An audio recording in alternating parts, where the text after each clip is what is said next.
નમસ્કાર. પાટણ જિલ્લામાં ચાંદીપુરા વાયરસના 2 પોઝિટિવ કેસ નોંધાતા આરોગ્ય વિભાગ એલર્ટ મોડમાં આવી ગયું છે. સરસ્વતી તાલુકાના સાણોદરડા ગામમાં 5 વર્ષના બાળકનું સારવાર દરમિયાન દુઃખદ અવસાન થયું છે, જ્યારે સમી તાલુકાના 10 વર્ષના બાળકનો રિપોર્ટ પણ પોઝિટિવ આવતા તેને વધુ સારવાર માટે અમદાવાદ ખસેડવામાં આવ્યો છે. અસરગ્રસ્ત વિસ્તારોમાં આરોગ્ય વિભાગે સઘન સર્વે, સ્ટેન્ડિંગ અને સ્ટેજ ફ્લાય નિયંત્રણની કામગીરી યુદ્ધના ધોરણે શરૂ કરી છે. વધુ સમાચાર માટે જોડાયેલા રહો આરપી ગુજરાત ન્યૂઝ રાજકોટ. હાલમાં ચાંદીપુરા વાયરસની જે પરિસ્થિતિ ચાલી રહી છે તે અનુસંધાને પાટણ જિલ્લામાં પણ 2 પોઝિટિવ કેસ નોંધાયા છે. એક કેસ છે સરસ્વતી તાલુકાનો અને બીજો કેસ છે સમી તાલુકાનો. સમી તાલુકાનો જે કેસ છે અત્યારે હાલ તે અમદાવાદ ખાનગી દવાખાનામાં 10 વર્ષનું બાળક છે, સારવાર લઈ રહ્યું છે. સરસ્વતી તાલુકાના જે બાળકને આપણે 27 તારીખે અહીંયા મેડિકલ કોલેજમાં દાખલ કરવામાં આવેલું હતું, જેનું સારવાર દરમિયાન પણ એક મોત થયું છે. આ સિવાય અમારી ટીમ દ્વારા સઘન સર્વેલન્સ, ડસ્ટિંગ અને સ્પ્રેઇંગની કામગીરી હાથ ધરવામાં આવી છે. આ 2 કેસ સિવાય બીજા કોઈ કેસ પોઝિટિવ કે શંકાસ્પદ નોંધાયા નથી.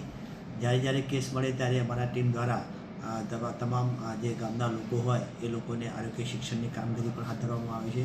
ખાસ કરીને મારા મીડિયા મિત્રોને મારી વિનંતી છે કે આ રોગચાળા બાબતે લોકોની અંદર જાગૃતિ આવે તો લોકો સજાગ રહે અને આવા નાના બાળકોને આ બીમારીથી આપણે બચાવી શકીએ. રોગના લક્ષણોની વાત કરીએ તો આ એક પ્રકારના જે વાયરસ દ્વારા જે સેન્ડ ફ્લાય, જે રેતીમાં જે માખી આવે છે એના દ્વારા આ રોગ ફેલાતો હોય છે.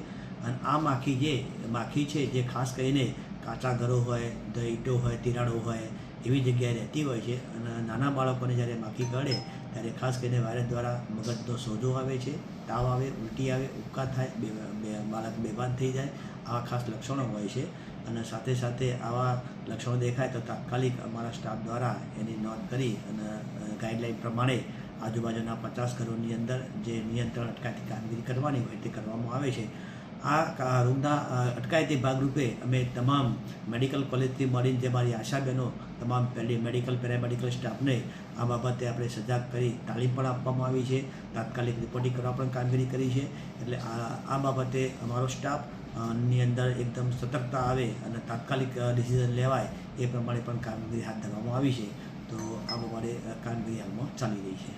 આરોગ્ય માટે અમારા સ્ટાફને જે તાલીમની વાત કરી મેં, અને સાથે સાથે જે ગાઈડલાઈન પ્રમાણે આજુબાજુના 50 ઘરોની અંદર જે સર્વેલન્સ કરવાનું હોય, ડસ્ટિંગ કરવાનું હોય અને ઘરોની અંદર સ્પ્રેઇંગ કરવાનું હોય, તો આ પ્રમાણે પણ અમે આ આયોજન કરેલ છે. તે તાત્કાલિક મેં કીધું એ પ્રમાણે આવા લક્ષણો દેખાય તો આપણે એની સારવાર આપણે મેડિકલ કોલેજ ધારપુર ખાતે તાત્કાલિક શિફ્ટ કરી એને બાળકને આપણે નિયમ પ્રમાણે જે સારવાર આપવાની હોય બાળક નિષ્ણાત દ્વારા એ સારવાર આપવામાં આવી રહી છે.